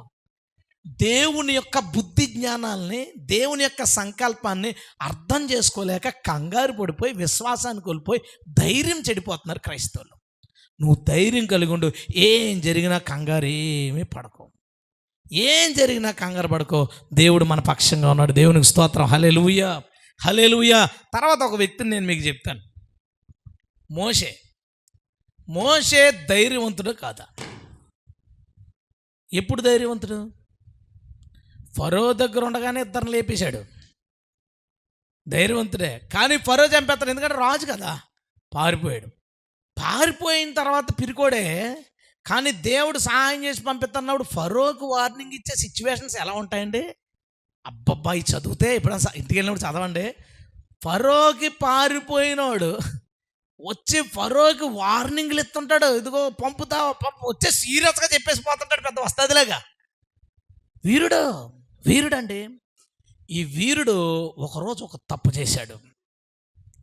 చేశాడు. ఇశ్రాయేల్ ప్రజల మీద విసుగు చెంది తట్టుకోలేక కోపంతో వారిని తిట్టేసి బండను 2 సార్లు కొట్టాడు. దుర్మార్గులారా, మీకు మేము ఇలా చేయాలా అని వాళ్ళ మీద ఫ్రస్ట్రేషన్ కంట్రోల్ చేసుకోలేకపోతే తిట్టేశాడు. నిజంగానే వీరుడు ఓడిపోయాడు. దేవుడు పక్కకు పిలిచి చాలా గట్టి వారిని, ఆహారం ఇక్కడ చచ్చిపోతాడు, నువ్వు కూడా ఇక్కడే చచ్చిపోతావు, కనాను నువ్వు వెళ్ళవు అనేసాడు. అడిగాడు, నో. మళ్ళీ 2సారి అడిగాడు, నో. 3సారి అడిగాడు, దీని గురించి ప్రార్థన కూడా చేయకన్నాడు. మానేశాడు. వీరుడే, కానీ ఓడిపోయినా ధైర్యాన్ని కోల్పోలా. ఆ తర్వాత మోషే కృంగిపోయాడు. మోషే చాలా డిప్రెస్ అయిపోయాడు. దేవుడు ఇలా అన్నది చదివారు ఎప్పుడైనా? ఏమన్నా మళ్ళీ రాసుకోవడం మొదలెట్టాడు. ద్వితీయోపదేశకాండానికి ముందు జరిగినాయి కదా ఇవన్నీ. ద్వితీయోపదేశం మొదలెట్టి అందరినీ కూర్చోబెట్టి ఇలా జరిగింది, ఇలాంటి తన పని తాను చేసుకుంటా పోతున్నాడు. ఒకరోజు దేవుడు, మోషే నువ్వు ఇంకా చచ్చిపోతావు, మరి నా లెక్క ఒకటి ఉంది, సెటిల్ చేయాల్సింది ఉంది. ఏంటి? కనాను. సరే, కనాను అంతా చూపించాడు. ఇశ్రాయేలు ప్రజలు కూడా చూడని ఏరియాలన్నీ, కనాను మొత్తం అంతా కొండ మీద కూర్చుని 3D యానిమేషన్ మొత్తం చూసేసాడు. అప్పుడే స్క్రీన్లు వచ్చేసినాయి. ఈ టెక్నాలజీ ఇంకా వచ్చేయలేదు మనకి. ఇంకా ఏదో టీవీ కొనుక్కోవాలి, కరెంట్ ఉండాలి, ఇదంతా అక్కడ ఏమీ లేకుండా టక్మని స్క్రీన్ మీద మొత్తం కనాను అంతా తీసుకొచ్చి చూపించాడు. వెళ్ళిపోతా మోషే ఏమని ఉంటాడంటే, కనాన్ని ఇక్కడ తెచ్చావు, మరి నన్ను అక్కడ పట్టుకెళ్ళవా? తీసుకెళ్ళాడు. యేసుక్రీస్తు ఈ లోకానికి వచ్చిన తర్వాత యెరూషలేం చుట్టుపక్కల ప్రాంతాల్లో పరిచర్య చేస్తుంటే ఒకరోజు ఒక కొండ పైకి ఎక్కినప్పుడు ఏలియాతో పాటు మోషే వచ్చి కనానులో అడుగు పెట్టి పోయాడు. దేవునికి స్తోత్రం. పోదు, ధైర్యవంతుడి ఆశీర్వాదం పోదు. దేవునికి స్తోత్రం. చూసేశాడు, వచ్చేశాడు, వెళ్ళిపోయాడు. ఇంకేముంది ఇప్పుడు? మోషే నొచ్చుకునేది ఏముంది? ఇంకా అక్కడ ఏం లేదు. మళ్ళా డబల్ గిఫ్ట్ ఏంటో తెలుసా? వీళ్ళతో వెళ్తే కనాన్నే చూద్దుడు, వాళ్ళతో వెళ్ళకుండా వెళ్ళినందుకు కనానుతో పాటు కనానులో పైనుంచి దిగి వచ్చిన తమ దేవుణ్ణి కూడా చూశాడు. దేవుని స్తోత్రం. ఎప్పుడో అడిగాడు, జప చూపించి వెనకాల చూపించినాడు, సంపూర్ణంగా కనపడ్డాడు, వినపడ్డాడు, మాట్లాడుకున్నారు, కనాన్లో అడుగుపెట్టాడు. చాలా బాబు అంటే చాలని చెప్పి వెళ్ళిపోయే వరకు తన మనసు యొక్క కోరికను తీర్చిన దేవుడైన హల్లెలూయా. అందుకు మోషే ఏం చేశాడు చెప్పు? ప్రార్థన చేశాడు అన్నాను, లేదు చేయొద్దన్నాడు. ఏం చేశాడు రా మోషే? ఏమీ చేయలేదు. తన ధైర్యాన్ని తాను కలిగి ఉన్నాడు. మిగతా పనంతా దేవుడు చేసుకున్నాడు. దేవుని స్తోత్రం. దేవుడు ఎన్ని స్కెచ్లు వేసి ఉంటాడు మన జీవితాల్లో. గొప్ప కార్యాలు చేయడానికి ఎన్ని ఆలోచనలు దేవుడు కలిగి ఉంటాడు. నీ కంగారు వల్ల, నీ భయం వల్ల, నీ పరుగుల వల్ల, నీ తొందరపాటు వల్ల నిన్ను నువ్వు నాశనం చేసుకోవాలనో, పారిపోవాలనో, ఇది మన వల్ల కాదనో, నేను చేయలేననో, నేను భరించలేననో దేవుడు వేసుకున్న ఎన్నో ప్లాన్లని నువ్వు పాడు చేసుకున్నావు, నిర్వీర్యం చేసుకున్నావు. నిజంగా నువ్వు ఆ పరిస్థితుల్లోనే ధైర్యంగా నిలబడి ఉంటే ఎంత గొప్ప బహుమానాలు మనం చూద్దామో. హల్లెలూయా. నువ్వు కూడా మోసేలాగా ఒకవేళ పొరపాటు చేసిన వ్యక్తి అయి ఉండొచ్చు. రావాలనుకోని బహుమానాన్ని చేతులారా పోగొట్టుకున్నాడు కావచ్చు. దేవుడు ఈరోజు ఏం మాట్లాడుతాడంటే, ఇప్పుడు నీ ధైర్యాన్ని నువ్వు కలిగి ఉండు. LED స్క్రీన్ మీద కనాను చూపించినట్టుగా పోయిన ఆశీర్వాదాలు మళ్ళీ తరుముకుని తీసుకొస్తాడు. దేవుని స్తోత్రం. అసంభవం అనుకున్న చోట మళ్ళా కనాన్లో అడుగు పెట్టించినట్టుగా నీ దీవెనలో నీ కాళ్ళను దేవుడు పెట్టిస్తాడు. దేవుని స్తోత్రం. సమర్థుడు నీ దేవుడు, నా దేవుడు సమర్థుడు. చేతగానోడు కాదు.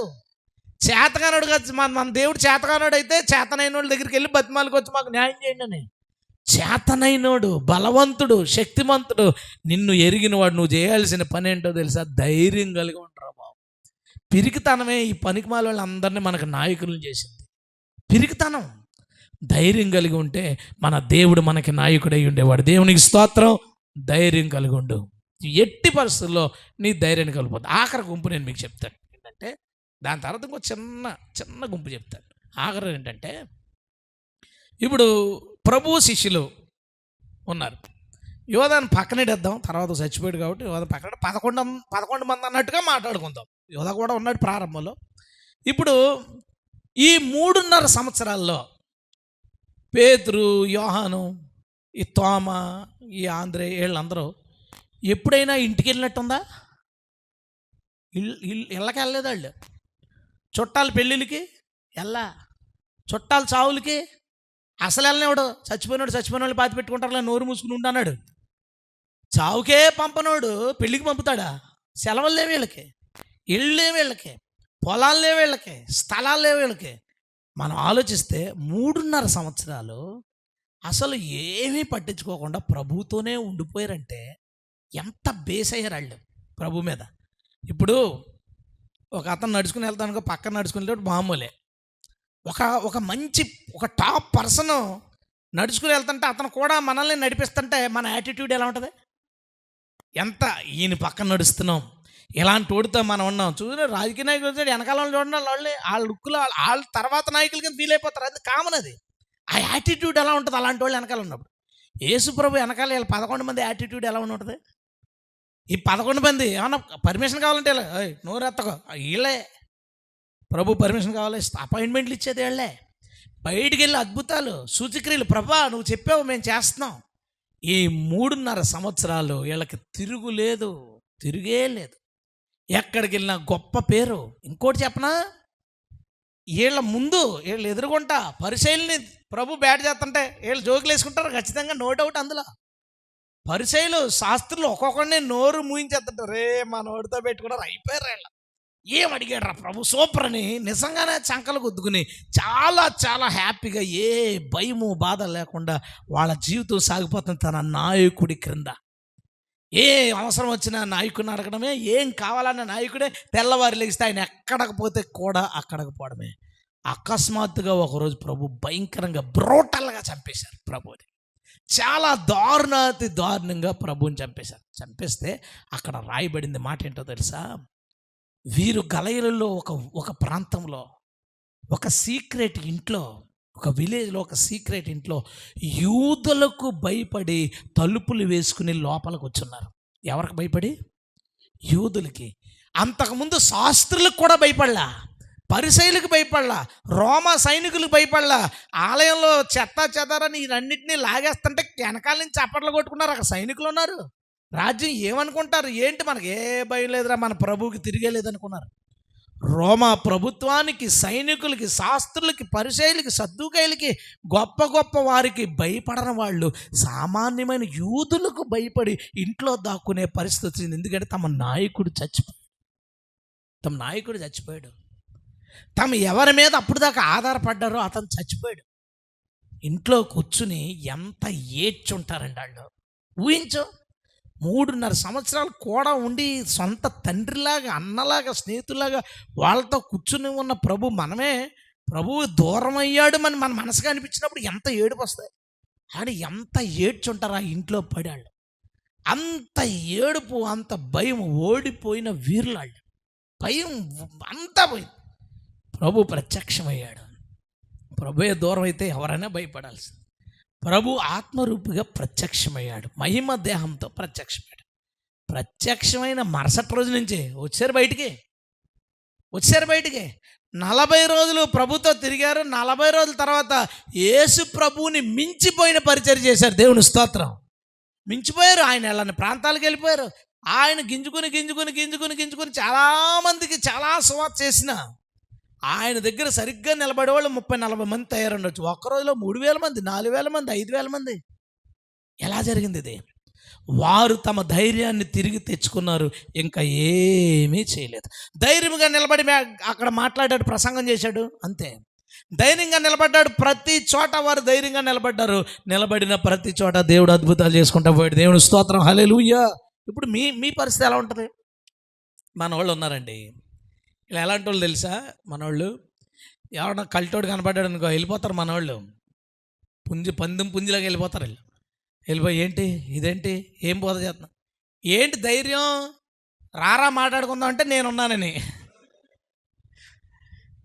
అన్నం తీసుకుపోదామని రెచ్చిపోతారు. నేను లేను. అప్పుడు సేమ్ తలుపులు వేసుకుని లోపల కూర్చుంటాం. అంతేనా? అంతేనా? మన ప్రభువు ఉన్నాడుగా. మనుషులు పోతారు, నాయకులు పోతారు, కానీ నాయకుల్ని లేపే దేవుడు ఉన్నాడే, ఆయన పోడు. దేవుని స్తోత్రం. నిన్ను నాయకుడిగా చేయగలిగిన వాడు ఉన్నాడే, ఆయన ఎప్పుడు స్థిరంగానే ఉంటాడు. దేవుని స్తోత్రం. నీ ధైర్యం ఏంటి అని అడుగుతున్నాను ఇప్పుడు నేను. నీ ధైర్యం ఏంటి? నీ ఆధారం ఏంటి?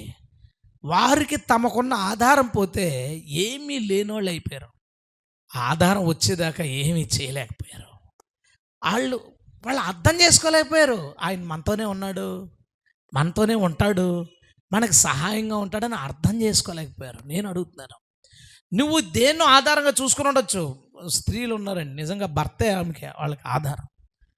తన భర్త లేకపోతేనే క్వశ్చనే వాళ్ళు భరించలేరు. అలాంటి ఒక సిచ్యువేషన్ వస్తే భర్త వదిలేయడమో చచ్చిపోయేదోటి ఇలాంటి మాట్లాడుకోకూడదు, బట్ జరగచ్చు, లైఫ్లో జరుగుతుంది. నేను అనేది ఏంటంటే, అలాంటి ఒక సందర్భం వచ్చినప్పుడు కొన్ని రోజులు బాధపడతాం. ఆ ఏడుపుల మధ్యలోంచి నేను నా పిల్లలతో బ్రతకగలనా, చచ్చిపోదాం, నా పిల్లలతో నేను బ్రతకగలనా, ఎక్కడికైనా ఇవన్నీ తీర్చలేం, పోదాం అనే రెండు ఆలోచనలే వస్తాయా? దానిని మించి క్రైస్తవులకు రావాల్సిన ఆలోచన, శరీర సంబంధంగా నా భర్త దూరమైన నా తండ్రి, నా ఆధ్యాత్మిక భర్త, నా సోదరుడు, నా స్నేహితుడైన నా ప్రభు నాతోనే ఉన్నాడు, నేను ఎందుకు నా జీవితాన్ని కొనసాగించలేను అనే ధైర్యం నీకు వస్తుందా? ఆలోచించు. మనందరికి కూడా, మనకు కూడా మనం ధైర్యం అనుకునే కొన్ని ఉంటాయి, మనకి మనం ఆధారం అనుకునే కొన్ని మనకు ఉంటాయి. అవి సడన్గా పోతే దాంతోపాటు ధైర్యం కూడా పోద్దా? శిష్యులకి యేసుప్రభు పోవడంతో పాటు ధైర్యం కూడా పోయింది. నేను అనుకుంటాను, యేసుప్రభు పోతే మనతో మన ధైర్యం పోయినా పర్లా, కానీ ఇప్పుడు యేసుక్రీస్తు మన దగ్గర నుంచి పోయే అవకాశం ఉందా? లేదు. ఆత్మరూపిగా మన మధ్యన ఉన్నాడు. హల్లెలూయా. ముమ్మాటికి చెప్పగలను, ఈ స్థలంలో యేసయ్య మన మధ్యన ఉన్నాడు. దేవుని స్తోత్రం. ముమ్మాటికి అది నేను నమ్మే ఈ సన్నిధిలో నిలబడతాను. ఎప్పుడు ముమ్మాటికి ఆయన ఇక్కడ ఉన్నాడు. ఆయన మనకు దూరం అవడు కదా. సో ఈ లోకంలో ఆధారం అనుకున్నది నీకు దూరం అయిపోతే, నీ ధైర్యం కూడా దానితో పాటు పోతుందా? ఇక ఎందుకు బతకాలి? ఈ మాట వినబడుతుంది చాలాసార్లు. ఇక ఎందుకు బతకాలంటే, ఇంకేం చేస్తామంటే, ఇంకేంటంటే, ఒకసారి పాస్టర్ గారు కలిశారు. వాళ్ళ సంఘం 52 మంది ఎంతమంది ఉండేవారంట. 8 మిగిలారంట. ఎవరో వచ్చారు, షోయింగ్ చేశారు, పాస్టర్ లాక్కుని పోయాడు, 8 మంది మిగిలారంట. ఆయన నాతో మాట్లాడతా, ఏం చేయాలో అర్థం అవ్వట్లేదండి, ఇదంతా నిండిపోయేది మా చర్చ్. 8 మంది, అందరూ వస్తే 8 మంది అంటే, ఒకరు వస్తే ఒకరు రాకపోతే 6, 7 ఇది ఎవరికైనా అప్పచెప్పేద్దాం అనుకుంటున్నానండి. నా వల్ల కావట్లేదు, సంవత్సరం నుంచి నా వల్ల అవ్వట్లేదు. నేను అన్నాను ఆయన్ని, 50 మంది రావడానికి మీరు ఏం చేశారండి? సువార్త చేశానండి, చాలా కష్టపడ్డాను. మళ్ళీ తిరగండి, మళ్ళీ సువార్త చేయండి. ఇప్పుడు ఆ ఊళ్ళో 50 మంది ఉన్నారేంటి? ఆ ఊళ్ళో చాలామంది ఉన్నారు కదా రక్షించబడాల్సిన వాళ్ళు. మళ్ళీ ఎందుకు ట్రై చేయలేదు? తన ధైర్యం పోయింది. ఎప్పుడైతే సంఘం ఒకేసారి వితిన్ 15 to 20 డేస్లో 8 మంది మిగిలేసరికి అతను తన ధైర్యాన్ని కోల్పోయాడు, ఆత్మవిశ్వాసాన్ని కోల్పోయాడు. అందుకే బహుమానాన్ని పొందుకోలేకపోయాడు. అదే పోతే పోయారు. నేను ప్రారంభించినప్పుడు ఒకరితోనే స్టార్ట్ చేశాను. ఇప్పుడు 8 మంది ఉన్నారు కదా, ఇంకా స్పీడ్గా చేయొచ్చు కదా అని అదే మళ్ళీ విశ్వాసాన్ని కొనసాగించి మీటింగ్లు పెట్టావు, సువార్తకి వెళ్ళావు, గృహదర్శనాలకు వెళ్ళావు, బాగోలేని వాళ్ళ గురించి ప్రార్థన చేసావు, మోకరించి ప్రభువా నువ్వు నన్ను ఇక్కడ పిలిచావు, నువ్వు నమ్మదగినవాడు, నాకేం కంగారు లేదు, నాకు భయం లేదు, నువ్వు ఏదో ఒక రోజు నన్ను లేవనెత్తుతావు ప్రభువా అనే ధైర్యాన్ని తాను కనపరుచుంటే 50 మంది పోతే ఎంతమంది వద్దరు?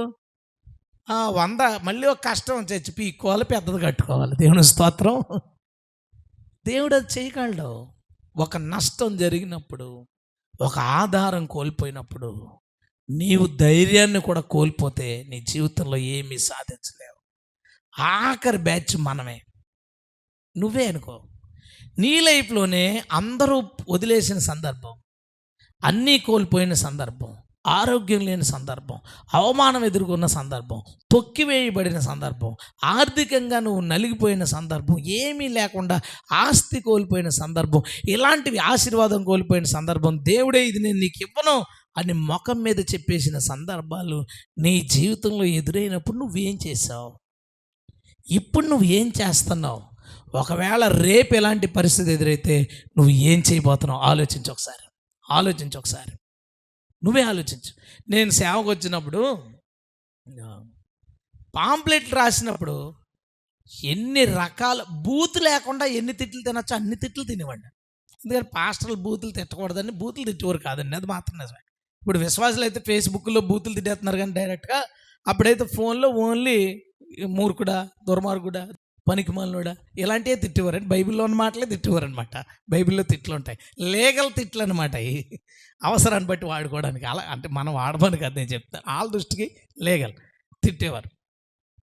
అలా అలా అలా కొన్ని రోజులు అయిపోయిన తర్వాత కొంతమంది పాస్టర్లు ఫోన్ చేసి మాకు పాంప్లెట్లు కావాలి అని అడిగేవారు.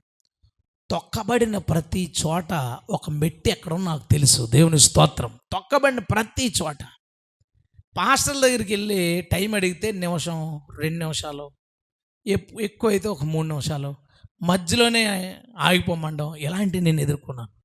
సంవత్సరం మే నుంచి ఇప్పుడు దాకా 19 పాస్టర్స్ మీటింగ్లో సుమారు 10,000 మందికి మనం వాక్యం చెప్పాం, దేవుని స్తోత్రం. 5 నిమిషాలు టైం దొరకక తొక్కబడిన కాలం నాకు అది. కానీ ఎప్పుడు నేను ఏడవలా. 2 నిమిషాలు దొరికింది, మనకి ఇది ఎక్కువ, నిమిషం ఇచ్చారు, పోన్లేరా బాబు అది అన్న ఇచ్చారు అనుకునేవాడిని. ఎప్పుడు ఇదేంటి ఇలా ఎలా ఉన్నారు, ఎందుకు ఇలా అని చేస్తున్నారు, వీళ్ళు ఎందుకు ఇలాగ చేస్తారు, ఎప్పుడు నాకు డిసప్పాయింట్మెంట్ లేదు. ఎప్పుడు నేను నమ్ముకున్నప్పుడు ఏ ధైర్యంతో ఉన్నానో ఆ ధైర్యం నాకు పెరుగుతూ వచ్చింది, కానీ ఎప్పుడు నేను అసలు కృంగిపోలేదు. అందుకే నాకు బోలెడన్ని బహుమానాలు. నేను అదిగానే అంట, నాకు జీతం ఎక్కువ, పని తక్కువనే, బహుమానాలు ఎక్కువ, గిఫ్ట్లు, ఇంటెండా గిఫ్ట్లే, ఒంటెండా గిఫ్ట్లే, ఎక్కడ పడితే అక్కడ దేవుడు నాకు బహుమానం ఇచ్చాడు. ఇంకా స్టాక్ ఎంత ఉంటుందో దేవుని స్తోత్రం, నేను అది బిలీవ్ చేస్తాను. నాకు ఇంకా స్టాక్ డెఫినెట్గా ఉంటుంది. కొన్నిసార్లు మీటింగ్లకు వెళ్ళినప్పుడు ఎవరో నా గురించి చెప్తారు, వీడు చాలా స్ట్రాంగ్గా చెప్పేస్తాడు వాక్యం అని చెప్తే, నన్ను వాక్యానికి పిలిచి వాక్యం ఇవ్వకుండా నా ముందు ఒక కుర్రోని నిలబెట్టి అతనితో చెప్పించి కథలు చెప్పించి చివర ఇప్పుడు పీటర్ గారు ఒక 5 నిమిషాలు వాక్యం చెప్పి ముగిస్తారు. సార్ టైం అయిపోయిందంటే కుదరదు. 5 నిమిషాలతో 5 నిమిషాలు చెప్పి వచ్చినప్పుడు కూడా ఏం ఫీల్ అవ్వాలా. ఒకసారి అయితే నన్ను మెసేజ్కి పిలిచి మెసేజ్ ఇవ్వకుండా ఆపి చివరి 10 నిమిషాలు ఇచ్చి భోజనం పెట్టకుండా పంపేశారు. భోజనం రాత్రి 11:30కి. తిండి కూడా కిందకి వెళ్ళండి మీరు, పాస్టర్ గారు కిందకి వెళ్ళమన్నారు అన్నారు. కిందకి వెళ్ళాను, కింద ఏమీ లేదు ఏంట్రా అంటే మనకు అర్థమైపోయింది. మళ్ళీ ఇంకొకరు వచ్చి కిందకి వెళ్ళమన్నారండి అంటే, పాస్టర్ గారు మిమ్మల్ని కిందకి వెళ్ళిపోమన్నారని. ముందు కిందకి వెళ్ళమన్నారు, ఇప్పుడు కిందకి వెళ్ళిపోమన్నారు అన్నాడు. అర్థమైంది, వచ్చేసాం. అలాంటి పరిస్థితుల్లో కూడా అరే ఏంట్రా మనల్ని ఎంత అసలు ఎప్పుడు ఫీల్ ఎంత ఇస్తే దేవుడు అంతే. ఈరోజు అలాంటి వాళ్ళు ఎంతోమంది మీటింగ్ డేట్ కోసం అడిగి మెసేజ్లు పెట్టి, అది నేను గొప్ప అంటలా, నేనేమన్నానో తెలుసా, అది నాకు దేవుడిచ్చిన గొప్ప బహుమానం, దేవుని స్తోత్రం. ఆ ప్రీచింగ్ నాకు దేవుడిచ్చిన గొప్ప బహుమానం, అది నాకు ఇచ్చేసాడు గిఫ్ట్, తీసుకొని వాడుకో అని. ఎంత తొక్కబడినప్పుడు ఏం నాకు చింతలేదు, అసలు చింతే లేదు. ఒకసారి మా ఊర్లో నాకు 10th క్లాసు ఈ పాఠాలు చెప్పిన ఆయన రంజిత్ తోఫీర్ ఫ్యాన్. అతను నాకు రంజిత్ తోఫీర్ అంటే తెలియదు అప్పుడు, యేసుప్రభు నమ్ముకున్న కొత్త.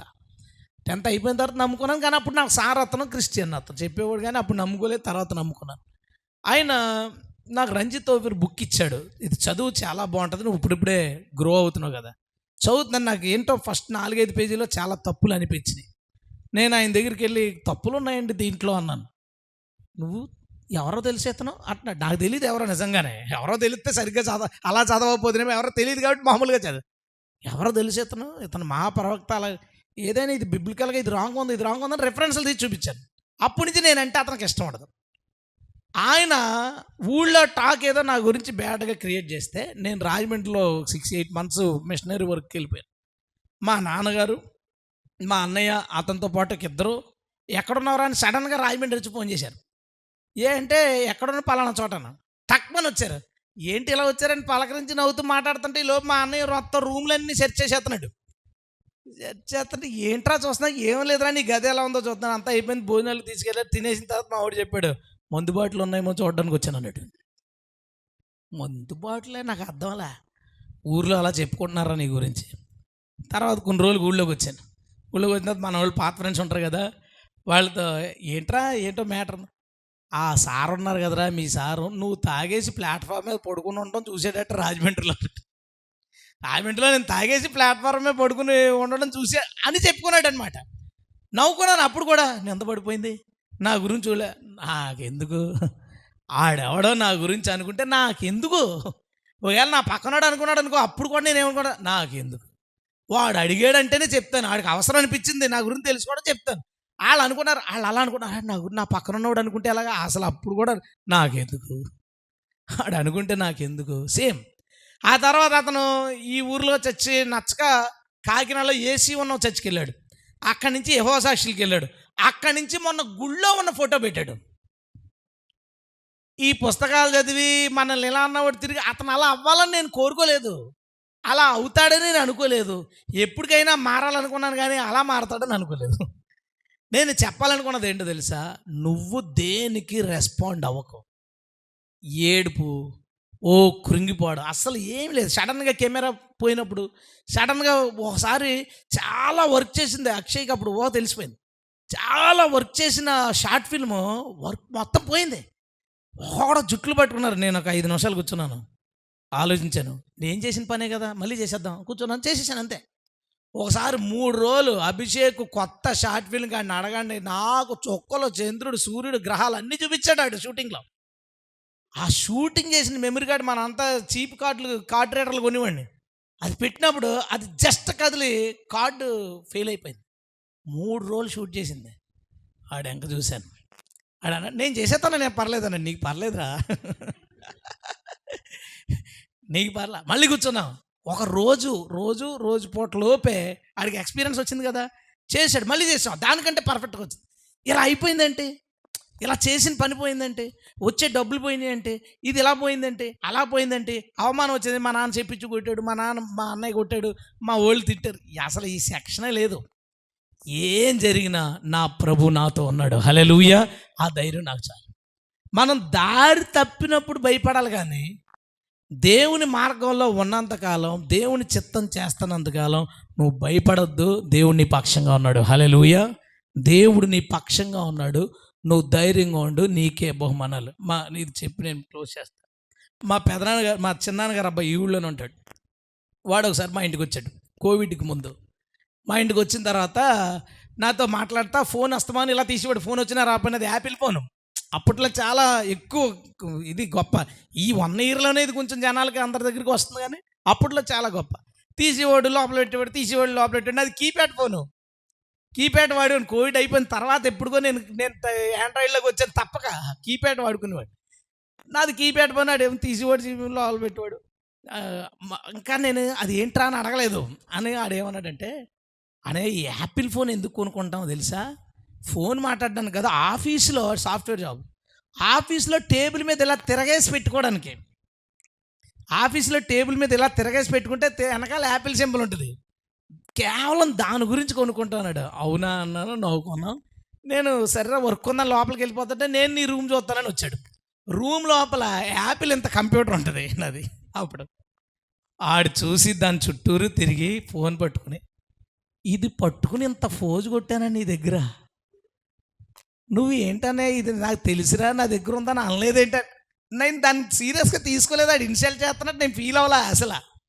ఆడే వచ్చాడు, లోపలికి చూసాడు, ఆడే ఇన్సల్ట్ అయ్యాడు. వెళ్ళిపోయిన తర్వాత నేను అనుకుంటాను, అది మనకు చాలా పెద్ద ఇచ్చాడు దేవుడు. ఇది నిజం. ఇక్కడున్న ధైర్యం కలిగిన ప్రతి ఒక్కరు ఈ సాక్ష్యం చెప్పగలరు. గొప్ప బహుమానాలు పొందుకున్నాం, దేవుని స్తోత్రం. నాకేం లోటు ఉంది, ఏం లోటు లేదు. నాకు ఆరోగ్యం ఉంది, నాకు కుటుంబం ఉంది, నాకు కావలసినన్నీ ఉన్నాయి. నేను పెద్దవి కోరుకోవట్లేదు కాబట్టి నాకు రావట్లేదేమో, నాకు అవసరం లేదు. నాకు కావలసిన అన్నీ ఉన్నాయి. ఆఖరికి మొన్న 1,89,000 యాపిల్ CPU ఎలాగ వాయిదాల మీద కొనుక్కుందాం, ఎలా కొనుక్కుందాం అనుకున్నాను. అలాంటిది ఓన్లీ 45,000 ఒకటికి క్రెడిట్ కార్డు మీద తీసుకున్న వాడికి ఇవ్వాలి తప్ప, మిగతా 1,50,000 అనుకున్న 4 రోజుల్లో నేను కొనేసుకున్నాను. మీలో ₹1,00,000 నెలకు జీతం వచ్చేవాడు కూడా కొనుక్కోలేడు కదా.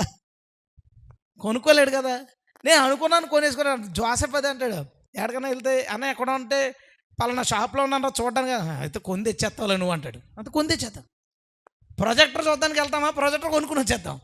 ల్యాప్టాప్ ఏముండవు, వెళ్ళేటప్పుడు దారిలో ఏముండవు, నిజంగానే చూడడానికి వెళ్తాం. ఈ లోపు వెళ్ళేటప్పుడు దారిలో ఇచ్చేయడం, అక్కడికి వెళ్ళిన తర్వాత ఐడియాలు వచ్చేయడం, అక్కడికి వెళ్ళిన తర్వాత ఆళ్ళలో వచ్చేయడం అయిపోద్ది అంతే.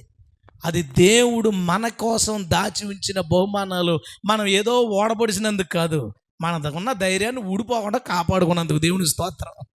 మనం ఏదో చేసినందుకు కాదు ఈ బహుమానాలన్నీ. నీ ధైర్యమును నువ్వు కాపాడుకో, దేవుని యొక్క బహుమానాలు పొందుకో. దేవుని స్తోత్రం. హల్లెలూయా. ఈరోజు దేవుడు మనకు నేర్పిన ఒకే ఒక్క విషయం, ధైర్యం కలిగి ఉండు.